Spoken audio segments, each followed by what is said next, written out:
From the invisible forces shaping our cells to the chemical reactions driving life itself, science happens at the absolute extremes.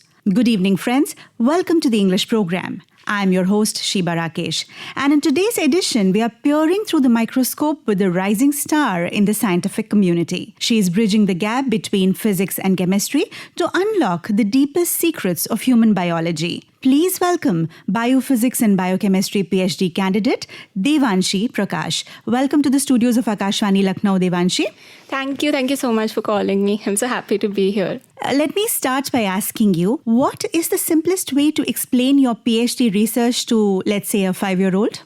So to a 5-year-old, I would say that our body is made up of these building blocks. Like if you want to build a structure out of Legos, the building block would be Legos. So our body is built up of these packages called cells. And these cells need to exchange materials between themselves in order for our body to function. I study how this exchange takes place. Okay. And what first sparked your passion for looking at life through a molecular lens? I have always found biology to be fascinating. Ever since I started to read biology textbooks in school, I found it to be the most interesting subject of all. It used to be my favorite. And that is what encouraged me to do a bachelor's and master's in zoology because I really like animals too. I find them to be really, really cute and really amusing. So when I started to study zoology, I was taught a lot of sub-subjects under it. And I realized a lot of those subjects converge at one point. And that one point is the molecule, because there is a battery of molecules present in whichever body we are studying, which is very important for its functioning. So I realized that if in fact I want to understand life as is, I need to understand the molecules first. What has been your most exciting eureka moment during your research so far? My eureka moment is actually not related to research per se. My eureka moment is about the human capacity to continue to function despite not knowing what is coming, as is the nature of science. Science is done in a field or in a niche where information is not available as much. So it would be the human capacity to be creative and to persevere even when the path ahead is uncertain. Very beautifully said indeed. And how do you think your specific research will change daily life 10 years from now?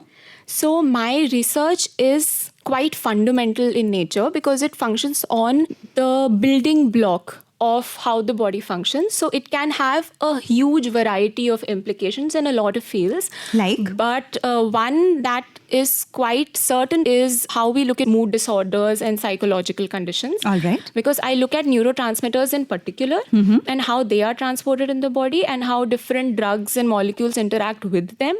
So it can possibly have an implication on how we treat and how we look at these disorders. As a researcher, what is the biggest obstacle you have faced during your doctoral journey till now? My biggest obstacle is quite interestingly also the same as my eureka moment. So, which is why I had a eureka moment in it. Right. So, as I said before, in science, if you're doing research on a particular subject, it is pretty obvious and understood that you're doing research because there is something about it that is not understood well, that is not well known. And it is a challenge to work in those conditions, to work in the dearth of knowledge, to learn all of this from scratch on your own, because that is also something that is needed in PhD. So my biggest obstacle has been to develop that resilience to that certain degree of uncertainty that exists as a part and parcel of research. Isn't that quite a romantic notion? It is a romantic notion. I am a romantic person. Very truly said. Out of this romance and for this romance, you left home in 2017, if I have understood correctly. Yeah, First true. for Delhi and then for Mumbai. And in many ways, Devanshi, you represent the young generation. People leave home early for an education that leads to a career. How has your experience been so far? My experience, thankfully, fingers crossed, has been quite pleasant. I've always had a very supportive base at home. So I have a quite secure sense of self when it comes to that. And that allows me to function, I'm hoping, in a productive manner in the world. So my experience has been good. I have developed, thankfully, a good sense of self being away from home. And when you have to function on your own in a new city with a lot of new people around that you don't know, you develop a lot of capabilities and a lot of trust in your own self. So I think that has been the highlight of my experience. Other than that, I have explored a lot of different cuisines. I've been to a lot of new places because I am a bit of an adventurer. So yeah, my experience has been good.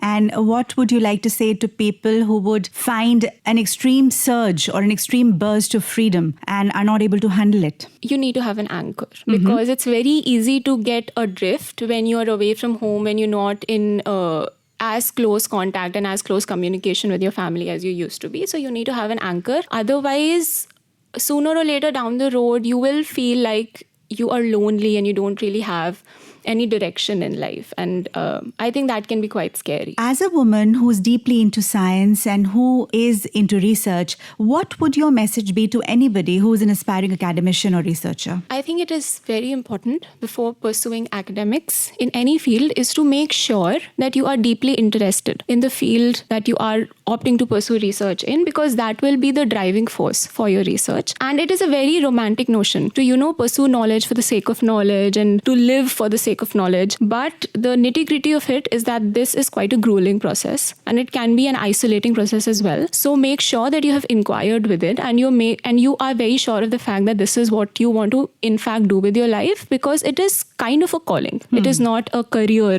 in a traditional sense. It is a calling. Now, having talked about looking inside and, looking deep within yourself before embarking on any such research, my one obvious question rather to you would be, how spiritual is science? For me, science is a spiritual pursuit. And I think this might be surprising, but a lot of scientists are in fact their own definition of spiritual. Some of them are religious, some of them are spiritual, but everyone pursues some sort of belief in a higher power. And from what I've seen around and from what I've read, a lot of insight that comes about a particular subject is first on a spiritual and instinctive level, and only then does it get translated into hard evidence and fact. So I would say science is, by its nature, spiritual. It turns out that the smallest molecules often hold the answers to our biggest questions. A big thank you to Devanshi for stepping out of the lab and into our studio to show us the future of science. Keep questioning, keep discovering, and we will see you right here next week. Till when, Shiba says namaskar. Thank you so much, Devanshi.